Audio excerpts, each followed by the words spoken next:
Telefonning qisqacha tarixi. Hammaga salom. Har qanday mavzuni tushunishning eng oson yo'li bu uning tarixi bilan tanishish hisoblanadi. Hozir esa bugungi kunda har birimizning ajralmas buyumimizga aylangan matoh haqida ma'lumot bermoqchimiz. Bu telefon. Ushbu qurilma dunyoga kelishiga nimalar sabab bo'lgani haqida gaplashmoqchimiz. Uning ilk ixtirochisi kim bo'lgan edi va qay tarzda ushbu qurilma asta-sekin smartfonga aylandi. Yaxshilab o'rnashib oling. Bugun mana shu haqida gaplashamiz. Videoni boshlashdan oldin unga like bosishni, obuna bo'lishni eslatib o'tmoqchimiz. Bu kanal rivojida muhim ahamiyatga ega. Turli aloqa vositalarining dunyoga kelguniga qadar insoniyat masofadagi yaqini bilan muloqotni amalga oshirish uchun har xil uslublarni qo'llagan. Buning uchun turli davrlarda hushtak, baraban, miltiq va boshqa anjomlardan foydalanilgan.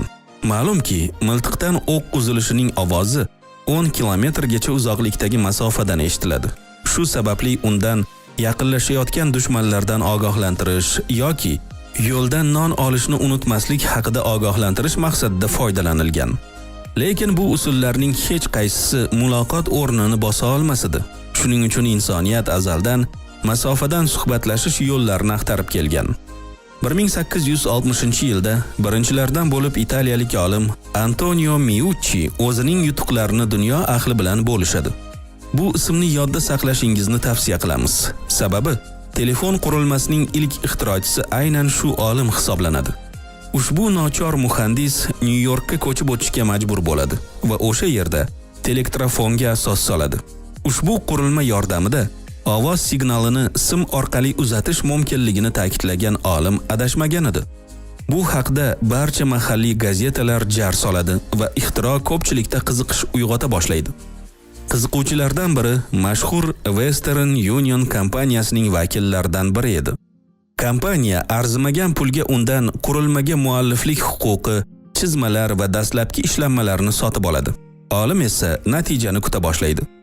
Uzoq vaqt javob bo'lavermagach, kutishdan charchagan Antonio Meucci 1871-yilda ixtironi patentlamoqchi bo'ladi. Lekin afsuski, iqtisodiy nochor ahvoli sabab bunga mablag'i yetmaydi. 1876-yili ixtirochi gazeta o'qiyotib, uning qurilmasi haqida yozilgan maqolaga ko'zi tushib qoladi. Lekin bu quvonadigan xabar emas edi. Sarlavhada ushbu mo'jizaviy qurilmaning muallifi sifatida Alexander Bell ko'rsatilgandi va unga bu ixtironi amalga oshirishda ko'makchi qilib, o'sha mash'um Western Union kompaniyasi nomi tilga olingandi. Aynan Bell ilk bor ushbu qurilmani haqiqiy telegraf sifatida patentlashga muvaffaq bo'ladi va o'sha yilning 10-mart sanasida u orqali birinchi qo'ng'iroqni amalga oshiradi. U qo'shni xonada joylashgan hamkasbi Thomas Watsonga sim qoqadi. Thomas, bu yoqqa kel. Sen menga bu yerda keraksan degan so'zlar birinchi telegraf orqali uzatilgan so'zlar bo'ladi. Keyinchalik aynan o'sha Watson qo'ng'iroq qilinayotganini anglatuvchi signalni o'ylab topadi. Albatta, u davrdagi birinchi telefonlarning imkoniyatlari u qadar yuqori bo'lmagan. Qo'ng'iroqni amalga oshirish uchun hushtakdan foydalanilgan va aloqa masofasi 500 metrdan oshmagan. 1878-yili elektrotexnik Pavel Mikhailovich Golubitsky aloqa qurilmasining shaxsiy versiyasini taqdim etadi. Uning ixtirosi boshqalarnikidan biroz farq qilardi. Uning ko'rinishi noodatiy bo'lgani uchun telefon vibrator nomini oladi. Shuningdek, ushbu qurilmada doimiy magnitlardan foydalana boshlaganligi sabab aloqa sifati ancha yaxshilangan edi. 1900-yilga kelib, telefon aloqasi aql bovar qilmas darajada ommalashib ketadi. Bu vaqtga qadar patentlash byurolariga masofaga ovoz uzatish moslamalarini ro'yxatga olish uchun 3000 dan oshiq ariza tushib ulgurgan edi. Birgina AQShning o'zida 1,5 milliondan ziyod aloqa qurilmasi o'rnatib ulgurildi. Telefonning bu qadar ommalashuvi aloqa kompaniyalari egalarini multimillionerga aylantirib yuboradi. 1947-yilda Bell Laboratories keng ommaga uyali aloqa ishlash tamoyilini havola etadi. Shu kundan boshlab insoniyat ma'lum nuqtaga bog'lanib qolmasdan o'zi bilan olib yurish mumkin bo'lgan aloqa vositasi haqida o'ylay boshlaydi. 1957-yili Sovet ittifoqi muhandisi Leonid Kupriyanovich mobil telefon apparatining eksperimental namunasini yaratadi. Qurilma LK1 nomini olib, og'irligi 3 kilogramni tashkil qilardi. Lekin oradan 3 yil o'tib, ixtirochi vazni atiga 70 gram bo'lgan va cho'ntakka bemalol sig'adigan yangi namunani taklif etadi. Afsuski, uning ixtirolari kutilgan e'tiborni qozona olmay, ommaviy ishlab chiqarilmaydi. 1973-yilda va nihoyat insoniyatga mobil aloqa qurilmasining ilk prototipi namoyish etilib, hatto u orqali dastlabki muloqot ham amalga oshiriladi. Bu Motorola Dynatac bo'lib, uning og'irligi 1 kilogram 150 gram edi. O'sha payt uchun bu ko'p ham og'ir emas, chunki solishtiradigan bo'lsak, bungacha undan 15 barobar og'ir muqobillari ham yaratilgandi. Ushbu qurilma orqali 35 daqiqa to'xtovsiz so'zlashish mumkin bo'lib, to'liq quvvatlantirishga esa 10 soat vaqt kerak bo'lgan. Shunday bo'lsa-da, u barchaga manzur bo'ladi. 10 yil davomida qurilmaning 5 ta prototipi yaratilsa-da, faqatgina 1984-yilga kelib, telefonning Dynatac 8000X nomli mukammal modelini yaratishga muvaffaq bo'linadi. Uning narxi $3995 ga teng edi. Ha, to'g'ri eshitdingiz. Bu qadar narxi osmonda bo'lganiga qaramay, minglab odamlar uni sotib olish uchun oldindan navbatga yozilar edi. 1987-yilga kelib, birinchi anchayin ixcham va hamma joyda olib yurish mumkin bo'lgan model dunyoga keladi.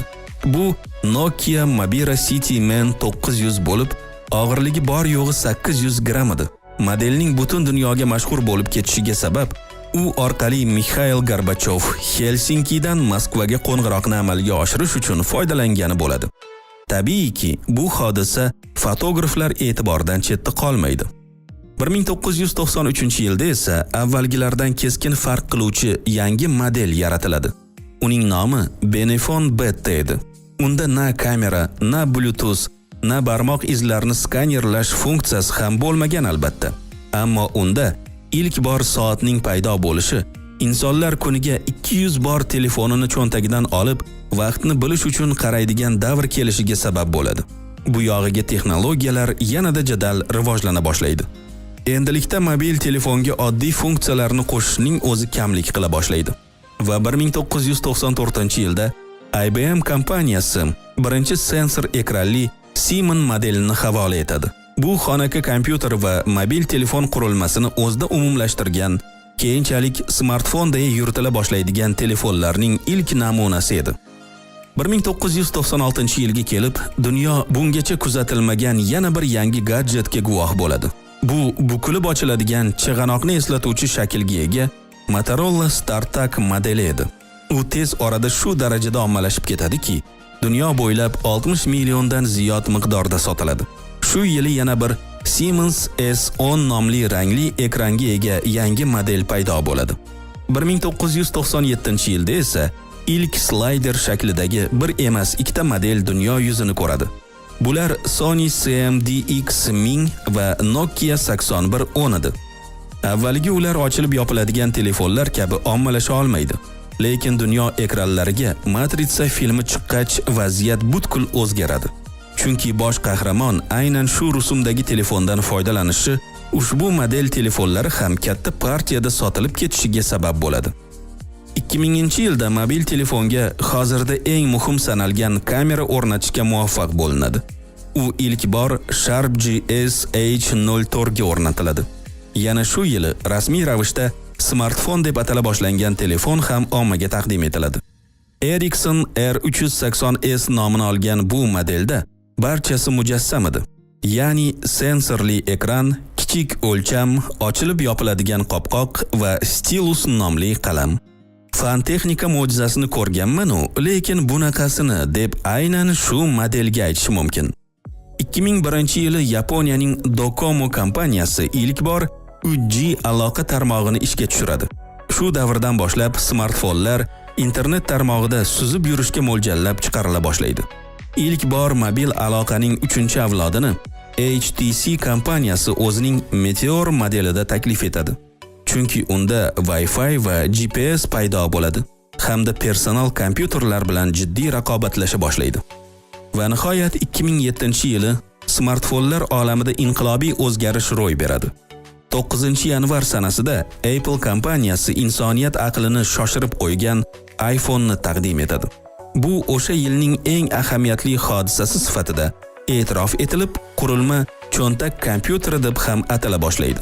Qurilmaning taqdimotini mashhur Steve Jobsning o'zi o'tkazganidan so'ng minglab talabgorlar rasmiy sotuv boshlanishidan bir necha kun oldindan do'konlar oldida navbatda turishadi. Bu fantastik qurilmani birinchilardan sinab ko'rish ishtiyoqi borlarning oxiri ko'rinmasdi. Va bu holat hozirgi kungacha davom etib kelayotganiga har birimiz guvohmiz. Hozirgi kungacha ko'plab yangiliklar taqdim etildi. Endilikda smartfon insoniyatning ajralmas, muhim hamrohiga aylanib ulgurdiki, usiz ko'chaga ham chiqilmaydigan bo'ldi. Sayyoramizning 59% aholisida ushbu gadjet mavjud bo'lib, kuchli raqobat sabab smartfonlar kun sayin takomillashishdan to'xtamayapti. Shu tariqa 2019-yilda mutlaqo yangi xususiyatlarga ega yana bir necha modellar taqdim etildi. Masalan, egilib bukiluvchi ekranli smartfonlar. Kim biladi, oradan bir muddat o'tib, shunaqa qurilmalardan foydalana boshlarmiz. Sizchi? Siz qanday smartfonlarga qiziqasiz? Shimdagi kamarga qistirib olib yuriladigan Siemens'nimi yoki hozircha faqat filmlarda uchraydigan, bilakka taqiladigan futuristik uslubdagi smartfonni tanlaysizmi? Izohda albatta javoblaringizni qoldiring. Video yoqqan bo'lsa, unga like bosishni va Expert Mediaga obuna bo'lishni unutmang. Bu kanal rivojida muhim ahamiyatga ega. Tomosha qilganingiz uchun rahmat. Ko'rishguncha do'stlar.